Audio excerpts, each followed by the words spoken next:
किसी भी जापानी सीखने वाले छात्र के सामने सबसे चुनौतीपूर्ण पक्ष होता है कांजी लिपि।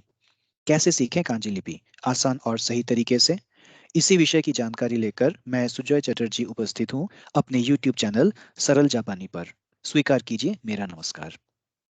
अब तक इस सीरीज में हमने 15 पाठ पूरे किए हैं, जिनमें सबसे पहले हमने जापानी भाषा का परिचय जाना। उसके बाद हिरागाना और काताकाना लिपियों को विस्तार से जाना। उच्चारण, स्वरांकन, विदेशी शब्दों का रूपांतरण जैसे महत्वपूर्ण विषयों पर बातें की। संख्या और गिनती भी सीखी। आज से हम शुरू कर रहे हैं कांजी लिपि की चर्चा। पाठ 16, कांजी कैसे सीखें।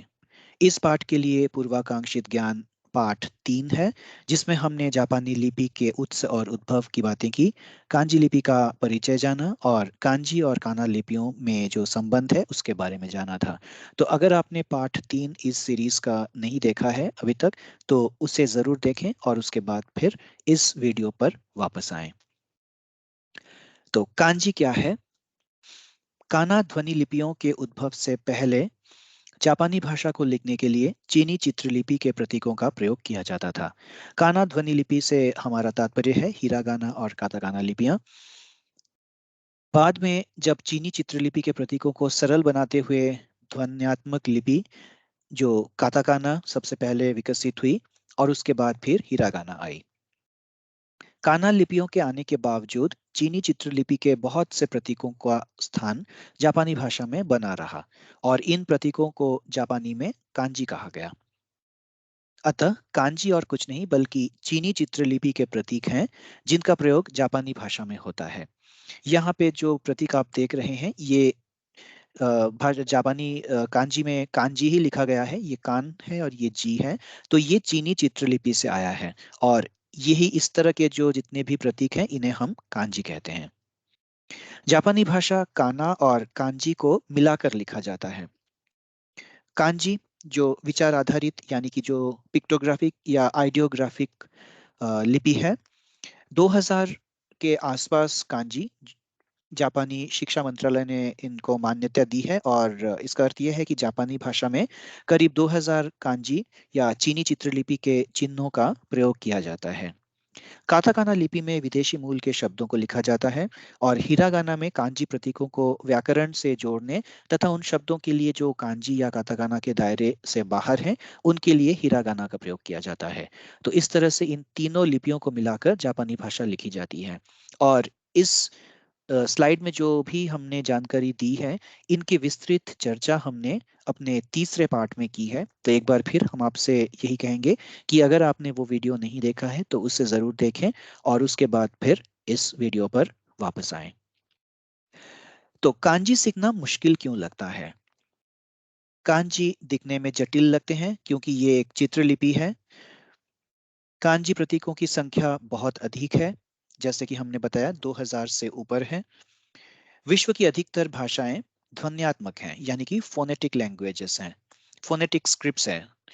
चित्रलिपि आधारित भाषा बहुत कम संख्या में आजकल पाए जाते हैं, अतः अधिकतर विदेशी लोग इससे परिचित नहीं हैं। जैसे कि हिंदी भाषा भी ध्वन्यात्मक भाषा है, अंग्रेजी भी ध्वन्यात्मक भाषा है। कांजी सीखने का गलत तरीका अपनाया जाता है। तो जितना कांजी मुश्किल है उससे फर्क ज्यादा इसलिए पड़ता है क्योंकि सीखने का जो तरीका हम अपनाते हैं वो गलत होता है। दूसरों के द्वारा कांजी के प्रति नकारात्मक रवैया अपनाया जाता है। तो फिर सवाल यह है कि हम कांजी फिर कैसे सीखें? तो सबसे जरूरी जो चीज है और जो सबसे पहला स्टेप है वो है कि हमें जो अन्य दो लिपियां हैं जापानी के, हिरागाना और काताकाना, उनमें पारदर्शिता लानी बहुत जरूरी है। कांजी सीखना शुरू करते समय आत्मविश्वास जरूरी है। और आत्मविश्वास कैसे आएगी? हिरागाना और काताकाना की अच्छी जानकारी होने पर आत्मविश्वास बढ़ता है कि अब हिरागाना और काताकाना की तरह कांजी भी सीख लेंगे। आत्मविश्वास से बहुत बड़ा फर्क पड़ता है। हिरागाना काताकाना में महारत हासिल करने पर अगली लिपि कांजी के प्रति दिलचस्पी बनती है। तो ये बिल्कुल प्राकृतिक सी बात है, नेचुरल है कि जब हम आधी चीज हम जब सीख चुके होते हैं तो जो तीसरी चीज जो बाकी है उसके उसे सीखने का एक इंटरेस्ट भी ग्रो होता है, और ये भी कॉन्फिडेंस बन जाता है कि जैसे हमने बाकी दो लिपियों को सीखा है तो ये लिपि भी हम सीख ही लेंगे, भले ही ये मुश्किल क्यों ना हो। तो चलिए देखते हैं कि क्या आप हिरागाना काताकाना में पारदर्शी हैं। तो हम कुछ शब्द दे रहे हैं, जरा देखिए तो आप इन्हें पढ़ पाते हैं या नहीं। हम आपको थोड़ा सा समय देते हैं। ये हिरागाना में लिखा हुआ है, आप समझ ही चुके होंगे। ये काताकाना में है, ये फिर से हिरागाना में है, और ये काताकाना में है। जरा देखिए तो आप इन्हें पढ़ पाते हैं या नहीं।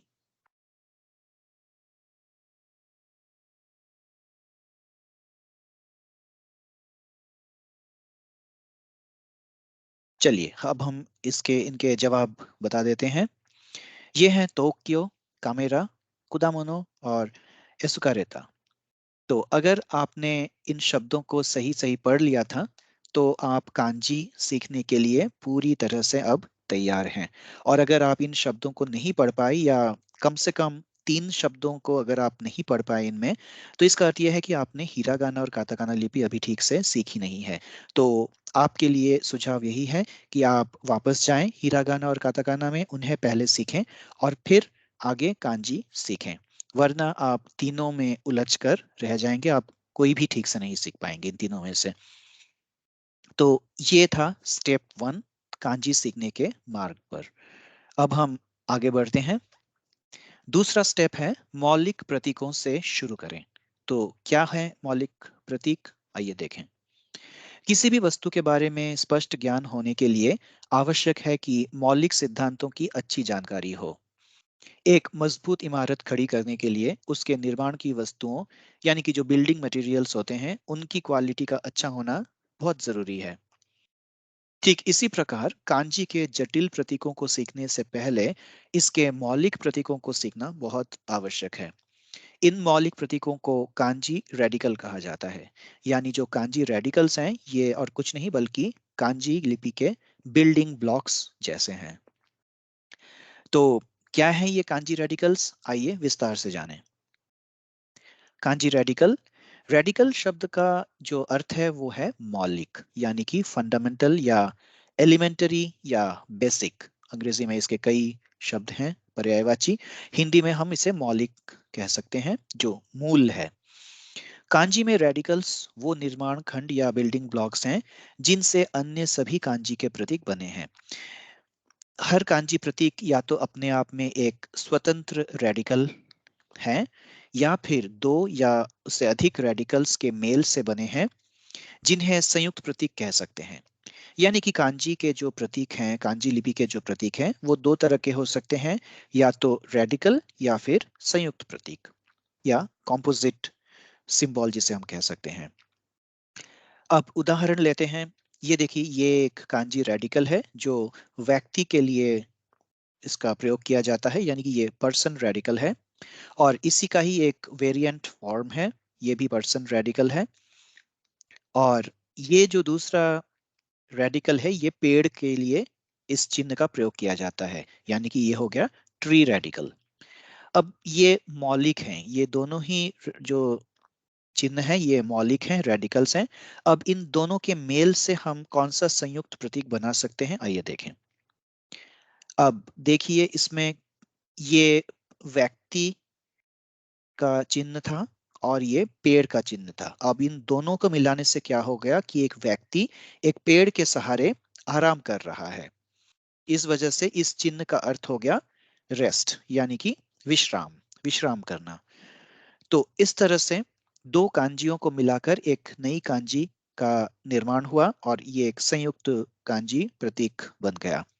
तो यहाँ पे इस उदाहरण को व्यक्त पेश करने का अर्थ यही है कि इस उदाहरण में व्यक्ति और वृक्ष रेडिकल्स का ज्ञान होने पर विश्राम के लिए बने प्रतीक को समझना आसान हो जाता है। यानी कि अगर हम व्यक्ति और पेड़ के रेडिकल्स को बिना पढ़े ही अगर हम सीधे इस पे आ जाते, तो इसे समझना थोड़ा मुश्किल हो जाता कि ये कौन सा चिन्ह है, ये कौन सा चिन्ह है। लेकिन अगर हमने इन मौलिक चिन्हों को पहले समझ लिया तो फिर इसे समझना आसान हो जाता है। तो इसलिए कांजी सीखने की शुरुआत रेडिकल्स से ही होनी चाहिए। कांजी के प्रतीकों को रेडिकल्स या छोटे छोटे भागों में विभाजित कर कंठस्थ करने पर कांजी सीखने की प्रक्रिया सरल बन जाती है। यानी कि जो जो कॉम्पोजिट सिंबल्स है उनको उस आकार में उसके स्वतंत्र आकार में याद रखने से के बजाय अगर हम उससे छोटे छोटे भागों में तोड़कर रेडिकल्स के रूप में अगर उन्हें हम याद करें तो याद करना आसान हो जाएगा और लंबे समय तक याद भी रहेगा। सरल रेडिकल्स और उनके प्रकारों से शुरुआत करें, एक और दो स्ट्रोक वाले प्रतीकों से, फिर धीरे धीरे अधिक स्ट्रोक्स वाले प्रतीकों में जाएं। यानी कि सरल चिन्हों से शुरू करते हुए जो कॉम्प्लेक्स कैरेक्टर्स हैं उसमें जाएं। संख्या में लगभग 200 रेडिकल्स और उनके प्रकार या उनके वेरिएशंस पाए जाते हैं, यानी कि 200 मूल कांजी के चिन्ह हैं। अब आप सोचिए कि जैसे हमने शुरू में बताया था कि 2000 कांजी प्रतीक हैं जो जापानी भाषा में चीनी भाषा से आए हैं जिनका प्रयोग दैनंदिन जीवन में किया जाता है। तो 2000 कांजी प्रतीकों को स्वतंत्र रूप से सीखना और उन्हें याद रखना एक बात है, और दूसरी बात है कि पहले हम 200 जो रेडिकल्स हैं उनको सीखें और फिर उनसे बाकी के 1800 प्रतीकों को डिराइव करें। अब इन दोनों में से कौन सा तरीका आपको सही लगता है? जी हाँ, जो दूसरा तरीका है वो बेहतर है कि हम पहले 200 रेडिकल्स को सीखें और फिर उनके आपस में उनके उन्हें जोड़ जोड़ कर हम जो बाकी के जो 1800 के करीब प्रतीक हैं उनको हम डिराइव करें। अब अगला विषय है कि रेडिकल आधारित या कक्षा आधारित, तो ये क्या चीज है, आइए अब इस पर गौर करें। रेडिकल आधारित प्रक्रिया में एक समस्या ये हो सकती है कि कुछ रेडिकल्स भी अपने आप में काफी जटिल हो सकते हैं, यहाँ तक कि संयुक्त प्रतीकों से भी अधिक जटिल। नीचे दिए गए रेडिकल्स पर गौर करें। ये बांसुरी का रेडिकल है, ये कछुए का रेडिकल है और ये ड्रैगन का रेडिकल है। तो देखिए ये भले ही रेडिकल है लेकिन ये काफी जटिल है, काफी कॉम्प्लेक्स है। जो इन्हें लिखने का जो तरीका होगा ये काफी कॉम्प्लिकेटेड है। अब इसकी तुलना में कुछ संयुक्त प्रतीकों पर गौर करें। जैसे कि ये हमने अभी देखा, ये विश्राम करने का प्रतीक है और ये है अपने पास सुरक्षित रखने का प्रतीक। तो कौन सा आपको ज्यादा सरल लगता है, ये या ये? हमें लगता है कि ये ज्यादा सरल है, लेकिन देखिए कि ये संयुक्त प्रतीक हैं जबकि ये रेडिकल्स हैं। तो कहने का अर्थ यह है कि जरूरी नहीं कि हमेशा रेडिकल्स ही सरल हों और संयुक्त प्रतीक ही कॉम्प्लिकेटेड हों, उल्टा भी हो सकता है। इसीलिए इसका तात्पर्य यह है कि कांजी रेडिकल्स भी कभी-कभी कांजी के संयुक्त प्रतीकों से अधिक जटिल हो सकते हैं और इस वजह से सारे रेडिकल्स को शुरू में एक साथ सीख लेना शायद उचित तरीका नहीं होगा। इसी बात को ध्यान में रखते हुए जापान सरकार के शिक्षा मंत्रालय ने दो प्रकार की कांजी सूची जारी की है। एक है क्योइकू कांजी, जो शिक्षा कांजी भी कहते हैं इसे, और दूसरा है जोयो कांजी, जो दैनंदिन प्रयोग में जिन कांजी का प्रयोग होता है उनके लिए ये दूसरी लिस्ट दी गई है। तो आइए अब देखें कि क्योइकू कांजी और जोयो कांजी में क्या फर्क है। क्योइकू कांजी में 1026 कांजी प्रतीक हैं और इन्हें प्राथमिक स्तर के छात्रों को सिखाया जाता है, यानी कि कक्षा 1 से लेकर 6 तक। यानी कि कक्षा 1 से 6 तक जो छात्र हैं वो ये 1026 कांजी प्रतीक सीखेंगे इन 6 सालों में। उधर दूसरी तरफ जोयो कांजी का अर्थ ये है कि इसमें कुल 2136 कांजी प्रतीक हैं और जिनमें 1026 तो वही हैं जो क्योइको में है, जो 1 से 6 कक्षा तक बच्चे सीखते हैं, और इसके इनके अतिरिक्त 1110 अतिरिक्त कांजी प्रतीक हैं जिन्हें माध्यमिक और उच्च माध्यमिक स्तर के छात्रों को कक्षा 7 से लेकर 12 तक सिखाया जाता है। तो इस तरह से 1 से लेकर 12वीं कक्षा तक यानी कि पूरे 12 साल में 2136 कांजी प्रतीक सिखाई जाती है और जापानी सरकार ने इन्हीं 2136 कांजी प्रतीकों को अनुमोदित किया है, और अगर किसी ने ये सारे 2136 कांजी प्रतीक सीख लिए तो उनका कांजी का ज्ञान पूरा हो जाता है। तो अब हम यहाँ देखें बाईं तरफ कि किस तरह से इन 1026 कांजी प्रतीकों को 1 से लेकर छठी कक्षा तक बांटा गया है।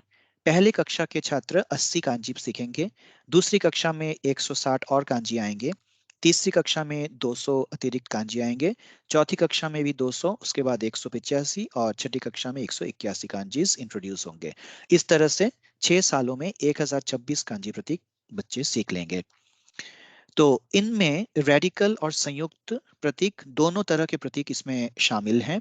तो ऐसा नहीं है कि कक्षा 1 के छात्र केवल रेडिकल्स ही सीखेंगे और उसके बाद संयुक्त कांजी इसमें जाएंगे, ऐसी ऐसी बात नहीं है, दोनों हो सकते हैं। तो इसलिए कहने का तरीका यह है कि जरूरी नहीं कि हम सबसे पहले सारे रेडिकल्स को इकट्ठे सीखें, लेकिन जो जैसा कि जापानी सरकार ने सुझाया है कि सरलता के स्तर पर इन्हें इनका आकलन करके ये सूची बनाई गई है, ताकि जो ग्रेड 1 या कक्षा 1 के जो बच्चे हैं उन्हें सबसे सरल से सरल कांजी सिखाई जाए। और यहाँ पे हम देखते हैं कि ये जो अतिरिक्त 1110 कांजी प्रतीक जोयू कांजी में शामिल किए हैं, इनको कक्षा के आधार पर बांटा नहीं गया है औपचारिक तरीके से। बस इतना हम जान लें कि ये 1110 कांजी 7 से लेकर 12वीं कक्षा तक इन्हें सिखाया जाता है। अतः केवल रेडिकल आधारित शैली को अपनाते हुए कक्षा आधारित शैली को अपनाकर कांजी प्रतीकों को सीखा जाना चाहिए, जिस तरह से जापान सरकार के शिक्षा मंत्रालय ने चयनित किए हैं।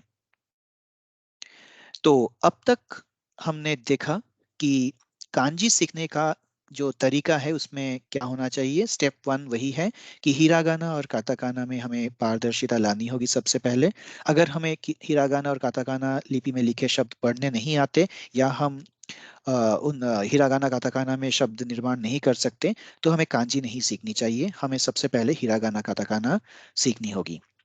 और दूसरा स्टेप यह है कि रेडिकल से शुरुआत करें और कक्षा आधारित पद्धति को अपनाएं। जिस तरह से जापानी सरकार ने कक्षा के आधार पर कांजी प्रतीकों को विभाजित किया है, हम भी उसी ऑर्डर में हम सीखें, यानी कि कक्षा 1 के लिए जो 80 कांजीस हैं उन्हें सबसे पहले सीखें, भले ही वो रेडिकल हो या संयुक्त कांजी हो।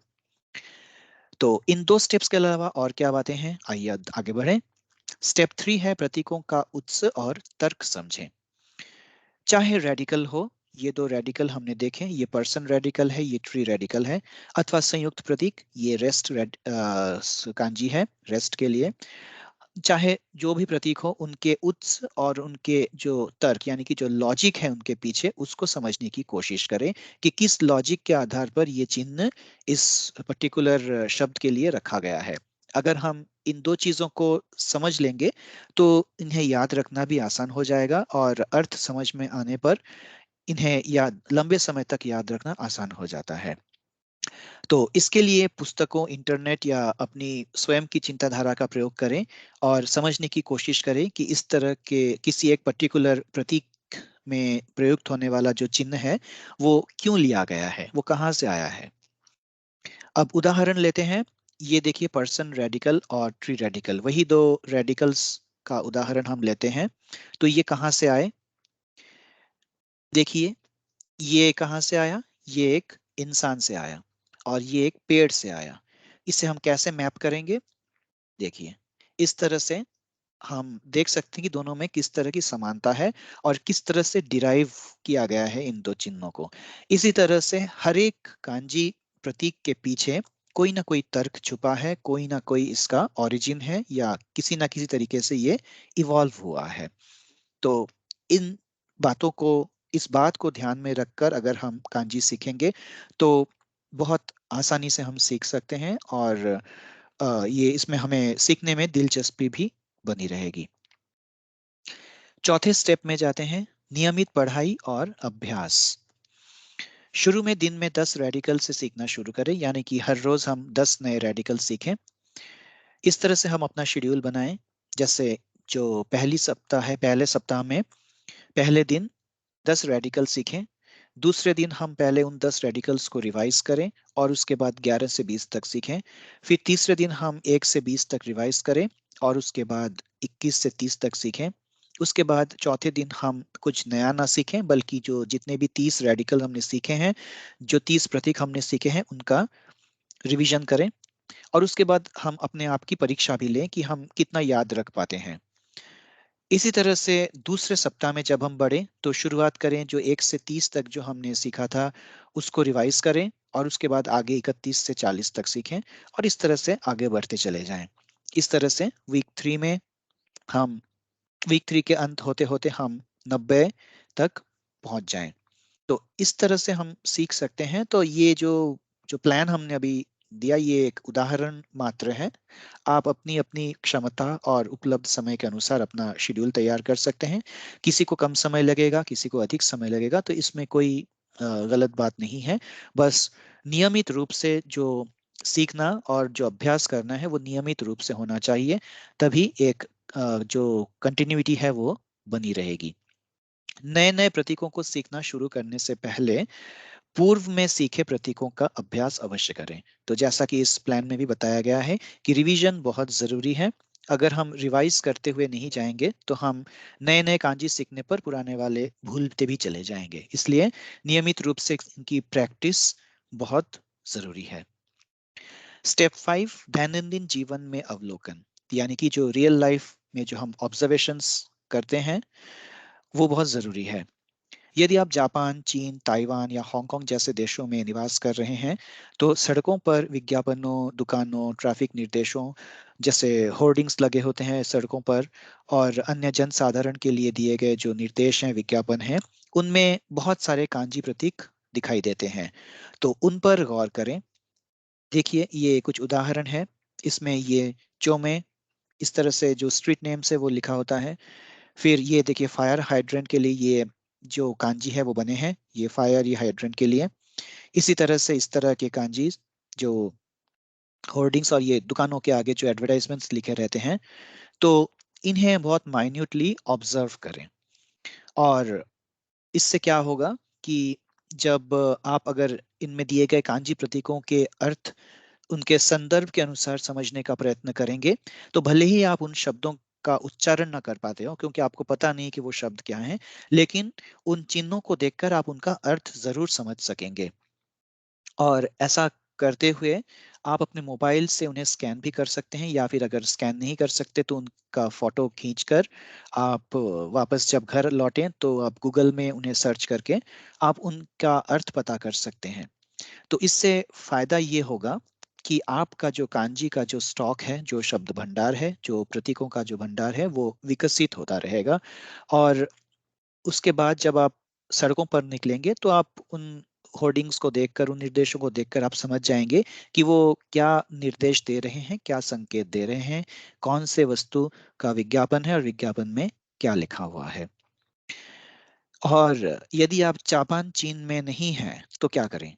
तो आप अपने शहर या अपने निकटवर्ती शहर जहाँ पे चीनी सामान का दुकान हो, चीनी सामान वाले जो दुकान होते हैं, उनमें जाकर विभिन्न वस्तुओं के पैकेट के ऊपर जो चीनी चित्रलिपि में जो प्रतीक बने होते हैं, उनका अध्ययन करें, उनको स्कैन करें, उनको उनका फोटो खींचें, फिर उन्हें उनका अर्थ पता करने की कोशिश करें कि वो क्या है।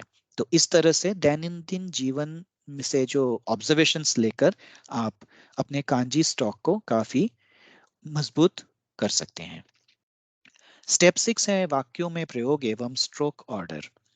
जब आपके पास पर्याप्त कांजी प्रतीक हो जाएं, यानी कि जैसे जैसे आप सीखते चले जाएं, तो जैसे जैसे आपका स्टॉक बढ़ता जाए, तब धीरे धीरे आप उन कांजी प्रतीकों को, उन शब्दों को कांजी में अपने वाक्यों में प्रयोग करना शुरू करें। जब आप जापानी भाषा लिखें तो हिरागाना के स्थान पर आप जहां जहां पे भी पॉसिबल हो आप कांजी में उन शब्दों को लिखें। सरल शब्दों के लिए हिरागाना के स्थान पर उनके उपलब्ध कांजी रूप का प्रयोग करने की कोशिश करें। इससे धीरे धीरे आप कांजी के साथ घुल मिल जाएंगे, और स्वतःस्फूर्त रूप से आप क्रमशः कांजी को अपनी जापानी लेखन में स्वीकार ही लेंगे। तो बिना सीखने से पहले, कांजी सीखने से पहले जो एक एक ऑब्स्ट्रक्शन जैसा हमें महसूस होता है कि हमें कांजी नहीं पता, हम हिरागाना में ही पूरा लिखते चले जाएंगे, तो वो बात धीरे धीरे खत्म हो जाएगी और आप नेचुरल वे में कांजी के साथ इंट्रोड्यूस्ड हो जाएंगे। समय के साथ साथ इस बात का भी ध्यान रखते चलें कि क्या आप कांजी प्रतीकों को लिखते समय निर्धारित स्ट्रोक ऑर्डर का प्रयोग कर रहे हैं। स्ट्रोक ऑर्डर, जब हमने हिरागाना और काताकाना की चर्चा की थी तब हमने कहा था कि स्ट्रोक ऑर्डर्स बहुत जरूरी हैं। तो कांजी में भी स्ट्रोक ऑर्डर बहुत जरूरी है। सरल प्रतीकों के लिए गलत स्ट्रोक ऑर्डर के होने पर शायद ये बात किसी के ध्यान में ना आए, और आपने किस तरह से लिखा है उस किसी को समझ में ना आए। पर जटिल प्रतीकों को लिखते समय यदि सही स्ट्रोक ऑर्डर का ध्यान ना रखा गया तो संभव है कि लिखा गया कांजी प्रतीक इतना विकृत हो जाएगा कि उसका अर्थ किसी को समझ में नहीं आएगा, यानी कि उसके अर्थ का अनर्थ हो जाएगा। इसलिए सही स्ट्रोक ऑर्डर का पता होना बहुत जरूरी है। तो जब आप अच्छी खासी कांजी सीख लें तो आप इस बात का भी ध्यान रखें कि आप सही स्ट्रोक ऑर्डर में उन्हें लिख रहे हैं या नहीं।